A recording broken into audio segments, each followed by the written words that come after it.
poll, Trump believes veterans should come before illegals. Do you agree? Veterans are, without a doubt, the most important people in our country. Unlike Obama, President Trump believes veterans should always come before illegals. We are glad to finally have a president who cares about current veterans, as well as future veterans. Obama made a ton of promises before, and even during, his campaign. He never followed through with any of them.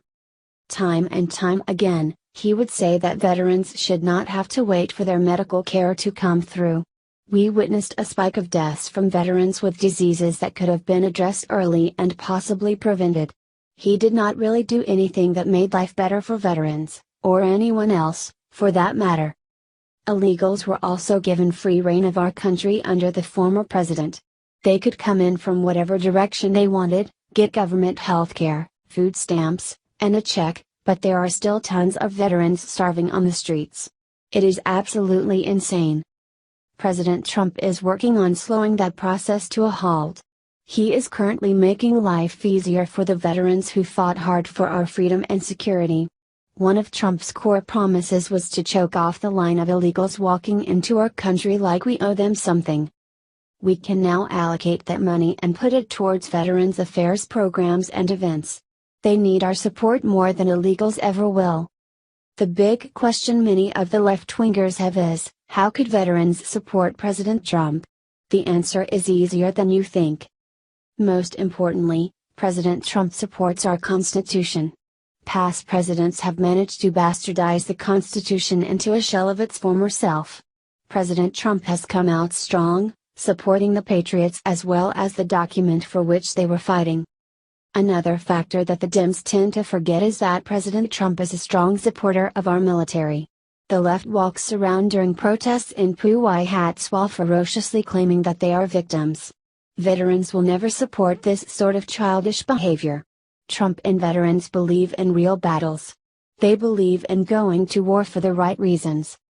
We need to consistently and constantly battle for our rights. The left's version of protesting is little more than whining in the streets. They are not doing anything to further the discussion to help our veterans. Instead, they want to silence anyone who does not agree with them.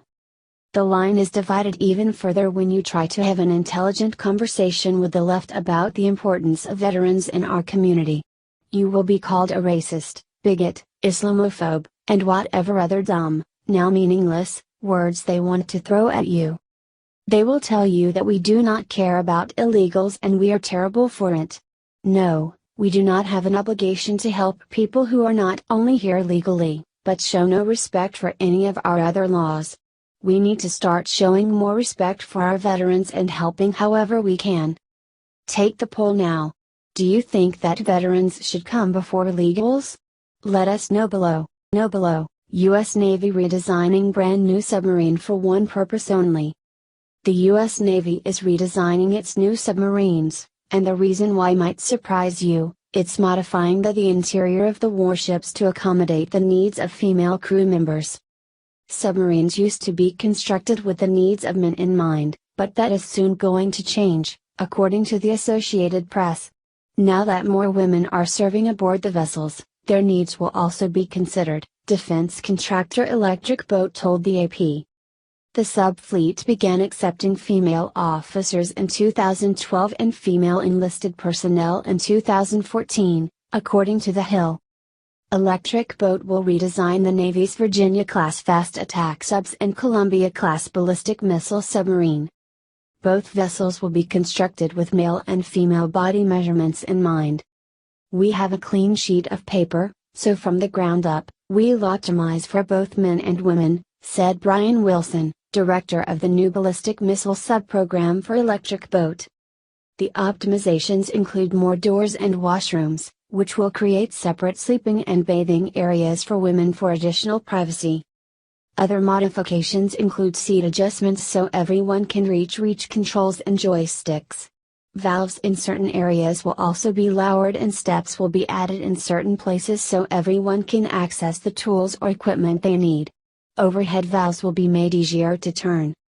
The USS New Jersey, the first submarine built with the new features, was expected to join the fleet in 2021.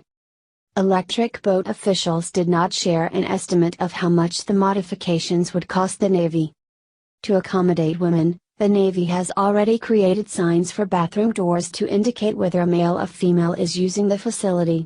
So far there's no word on how the Navy would deal with bathrooms for transgender people. One of the first women to serve on board a submarine, Lieutenant Marquette Levy, said that at 5 feet 6 inches she didn't have many problems reaching valves and other equipment, but that the changes would benefit shorter women. One would assume that up until this point, shorter men simply had to deal with it.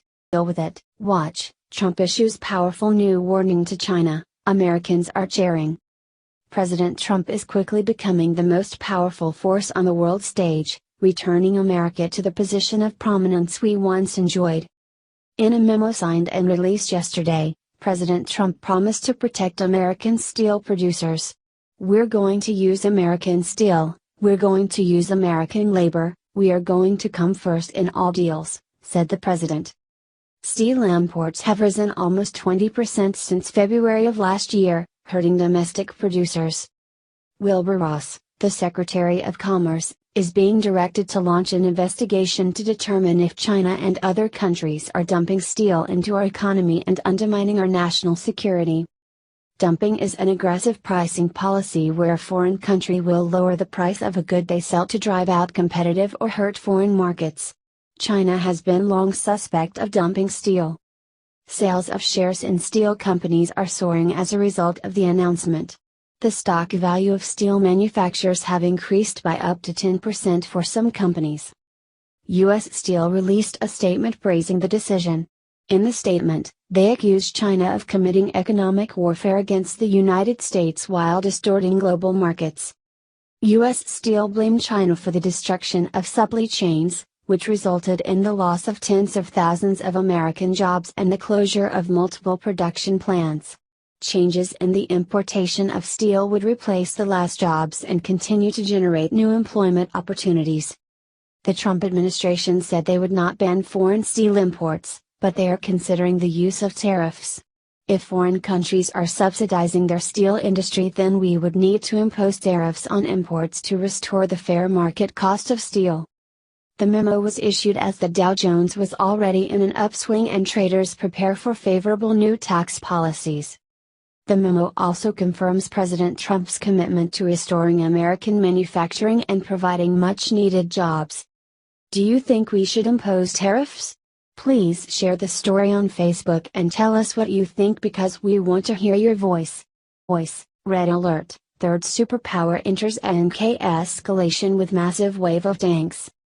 Tensions on the Korean peninsula just ratcheted up another notch or two as word has emerged of a third superpower massing military troops and equipment near the perennial hot spot.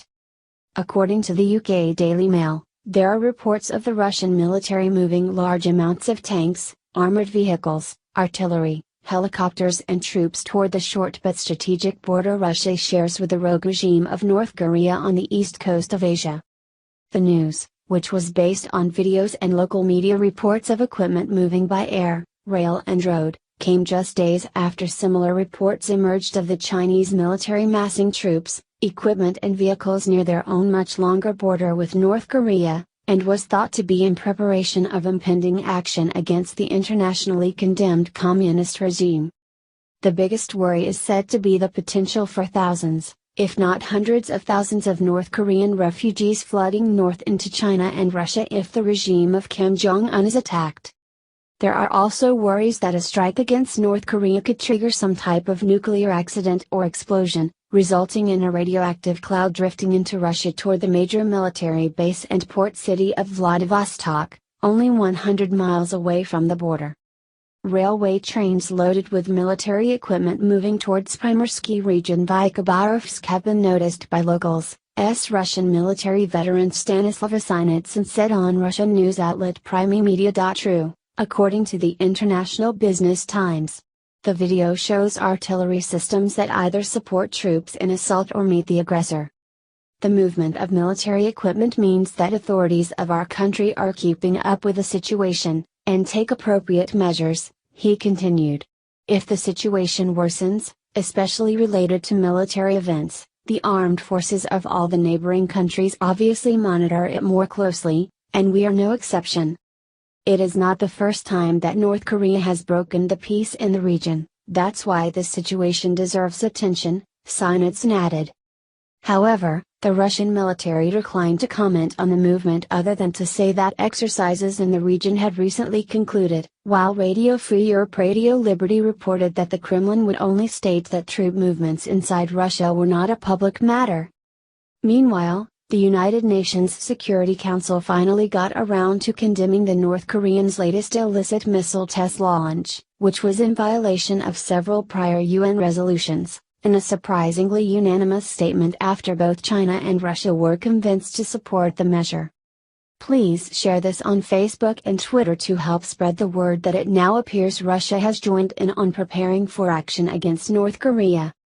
What do you think of the reports of Russian military moving toward the border with North Korea? Scroll down to